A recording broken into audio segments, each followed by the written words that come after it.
Hello everyone and welcome to Lush and Salty Aquariums. My name is Stefan and thank you for coming to my channel.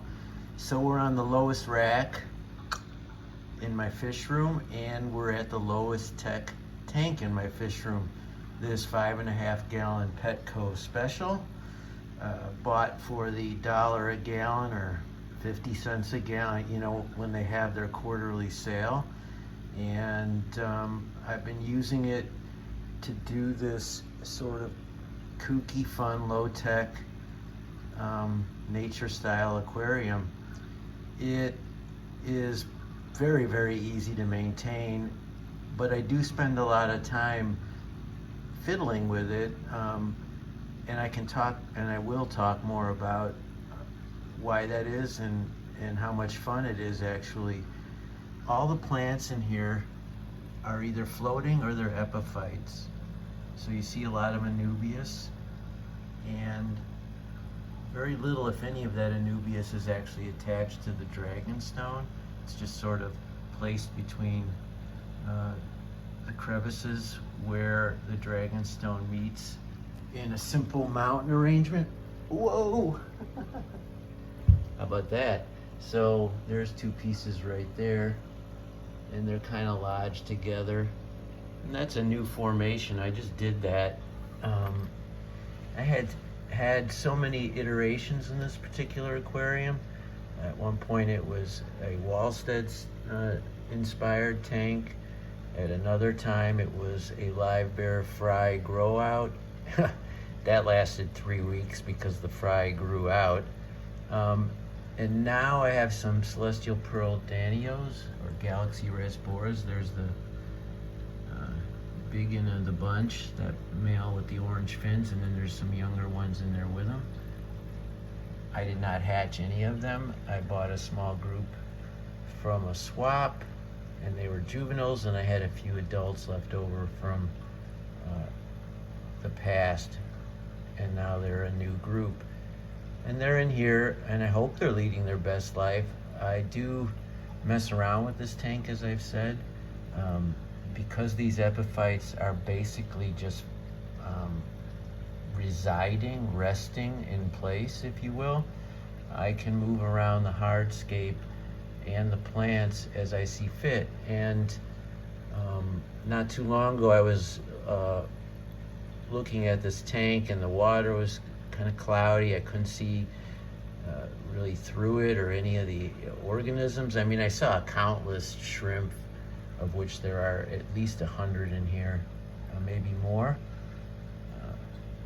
The earliest parentage of these shrimps, and there's a low-grade cherry shrimp there.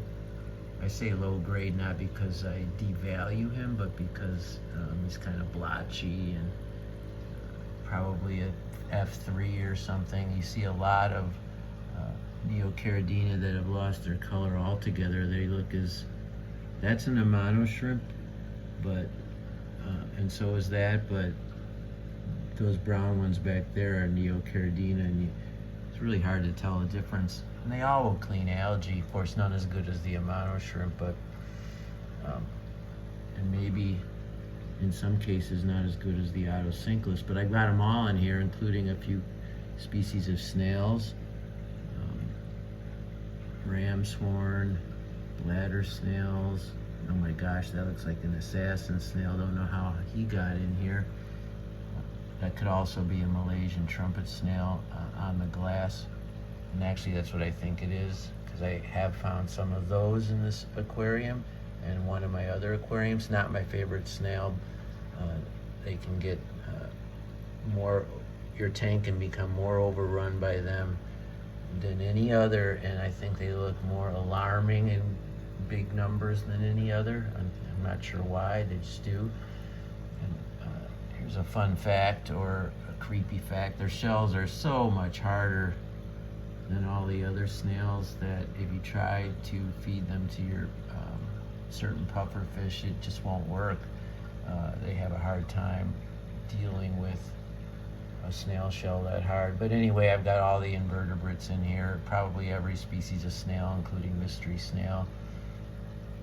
But as I was telling you my story, I kept on thinking I could do better even with the limited expectations and expenses and effort I'm putting into this tank. I could still get a better looking aquascape, and I think I've achieved that. And I created the classic inverted hockey stick, so high up on one corner sloping down, and planted the epiphytes, the anubias, in between it, some hornwort floating on top, and then I stuck in a few twigs from some Malaysian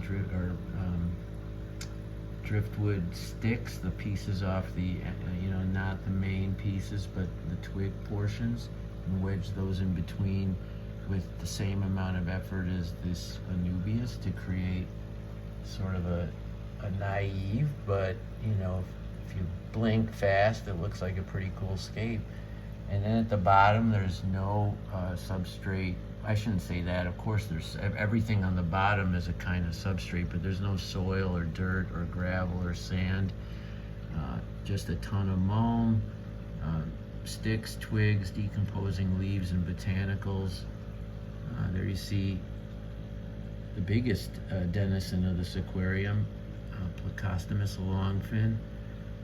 It's too big for a 5-gallon. He's actually got a partner who's even bigger. I got these two when they were an inch long, again at a swap, and I just threw them in here, and I'll have to take them out and put them in the sump. But they're not harming anything, and there's tons of them for them to eat, tons of stuff for them to eat, and I don't think they're too big for me. They're too big textbook, but for me, they're not too big right now. So between all the Neocaridina and the rest of the invertebrates and the celestial pearl danios, the Otocinclus, and those two plecos, it's quite a bit of activity in here. And there's also probably a few pygmy coreodoras. I'd bet on it. Look at the nice tummies on these two ottos. I know they've been happy in here. Probably the happiest of any of the fish, to be honest. If I could gauge happiness, because of how I don't really clean the glass that much. I don't worry about what's on the leaves. I don't use any sort of treatments for algae. I've got a sponge filter that I haven't maintained in quite some time, so it's gonna have you see my reflection. Let's try to solve for that. But that thing is probably, I know, has a great deal of biofilm on it. Just a whole bunch of reasons for invertebrates and cleanup crew type creatures to be happy in an aquarium like this.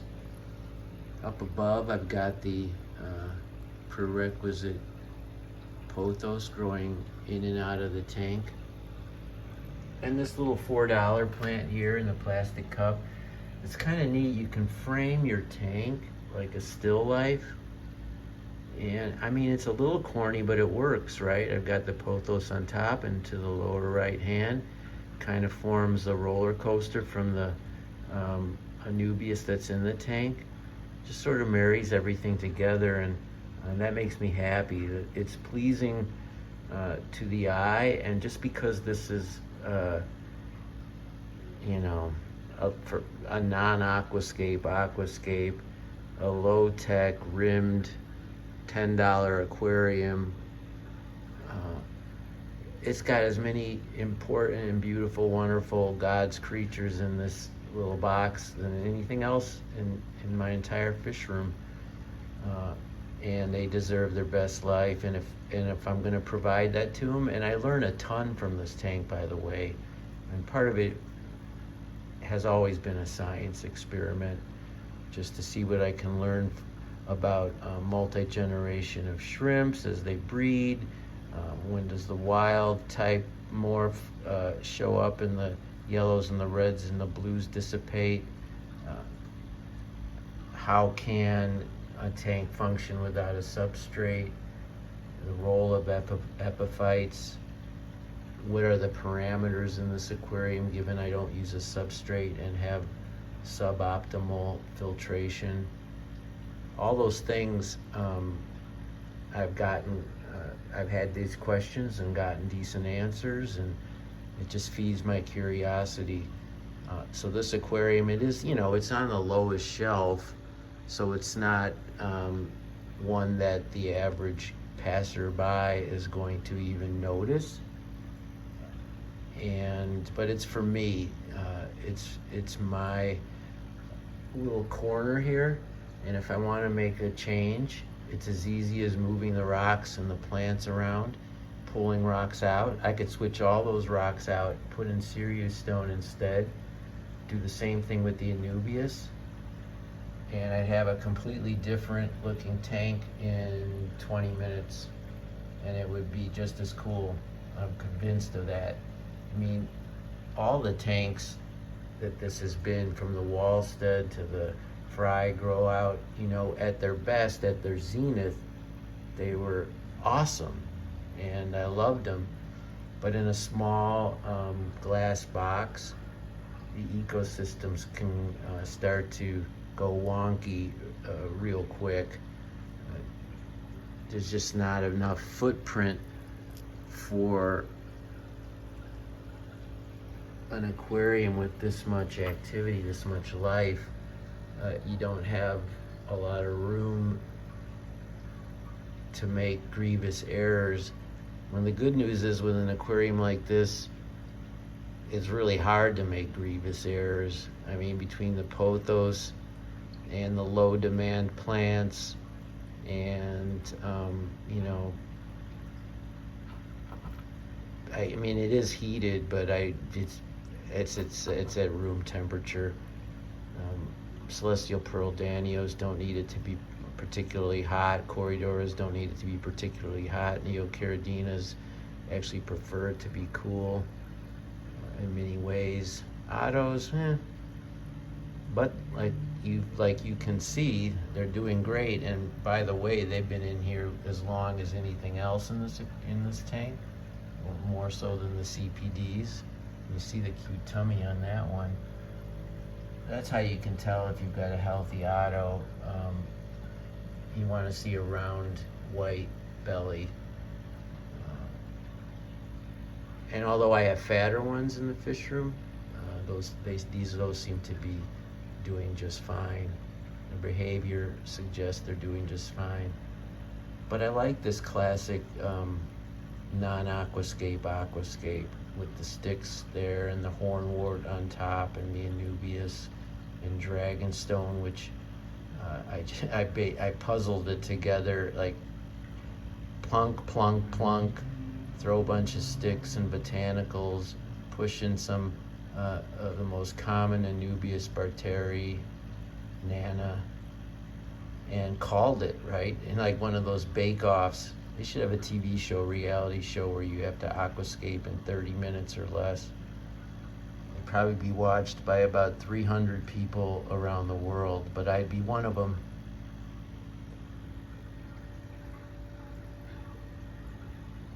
Anyway, I thought I'd share with you some thoughts as we looked at my 5.5 gallon Petco Special, or as I called it in this video, the non-aquascape aquascape.